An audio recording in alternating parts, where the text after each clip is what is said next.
गांव में एक झबरू नाम का कुत्ता रहता था। वो बहुत घमंडी और लालची भी था। वो कुत्तों के झुंड में अपनी शक्ति के बल पर सब पर हावी होना चाहता था। यदि कहीं कोई व्यक्ति खाने की वस्तु लेकर कुत्तों को बांटने के लिए आता तो झबरू झपट कर दूसरे कुत्तों के हिस्से का खाना भी ले लेता था। उसमें से वो कुछ खाता और बाकी एक गुप्त स्थान पर छिपा देता। दूसरे कुत्ते बेचारे मजबूर होकर देखते रह जाते। वो सब झबरू से डरते थे।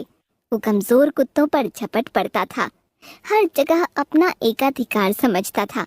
झबरू ने बहुत सारा खाना गुप्त स्थान पर इकट्ठा कर लिया था और बड़ी शान से रहता था। मैं यहाँ का राजा हूँ, अपने मस्ती में रहता हूँ, जब जी चाहे खाता हूँ और मजे से घूमता रहता हूँ। मेरे पास खाने की कोई कमी नहीं है, मैं जब चाहूँ खा सकता हूँ, लेकिन मेरे खाने को कोई दूसरा छू भी नहीं सकता है। झबरू भाई, तुम तो हमारे हिस्से का भी खा जाते हो और हमें भूखा रहना पड़ता है। कुछ तो खिला दिया करो।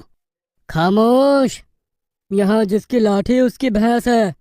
मेरे सामने फरियाद मत करो, मुझसे दूर रहो।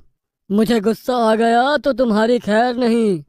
एक रोटी का टुकड़ा गिरा हुआ था। उसे वो कुत्ता लेने गया तो झबरू उस पर टूट पड़ा और उसे काट लिया। बेचारा कुत्ता वहां से दुखी और मजबूर होकर चला गया। कुछ देर के बाद शाम हो गई। झबरू को अब बहुत भूख लग गई थी, इसलिए वो अपने गुप्त स्थान पर पहुंच गया। अपने रखे हुए खाने को खोजने लगा, लेकिन वहां मैदान साफ था। खाने का एक छोटा टुकड़ा भी नहीं बचा था। झबरू परेशान हो गया। उसके पेट में चूहे ज्यादा शोर मचा रहे थे। मेरा बचा कर रखा हुआ खाना कहाँ गया? किसकी हिम्मत है जिसने झबरू से पंगा ले लिया है? झबरू को पास में ही कुछ हरकत नजर आई। उसने एक रोटी के टुकड़े को एक बिल के पास देखा। उसे भूख लगी थी, इसलिए वो रोटी के टुकड़े को लेने के लिए जैसे ही आगे बढ़ा, वो टुकड़ा बिल के अंदर चला गया। उसने ध्यान से देखा तो एक मूषक राज ने ये कलाकारी की थी। चूहा अंदर बिल में रोटी का टुकड़ा बड़े मजे से खा रहा था और उसके पास अंदर बहुत सारा खाना नजर आ रहा था। झबरू को बड़ा गुस्सा आ गया, लेकिन वो कर भी क्या सकता था। अरे चूहे, तू मेरा खाना चुरा कर ले गया। मैं तुझे मजा चखाऊंगा, लेकिन इस समय तो मुझे भूख लगी है। तू मुझे कुछ खाना चखा दे। अरे लालची झबरू, तुझे कुछ नहीं मिलेगा। तू दूसरों के हिस्से का खाना चट कर जाता है और बचा हुआ खाना यहाँ लाता है। अपनी शक्ति के घमंड में आकर सब पर रौब जमाता है। दूसरे बेचारे भूखे चले जाते हैं, मन ही मन पछताते हैं। अब तुझे भूख लगी तो कैसा लग रहा है? तू पिद्दी सा चूहा इस तरह की बातें कर रहा है? मुझसे जरा भी नहीं डर रहा है?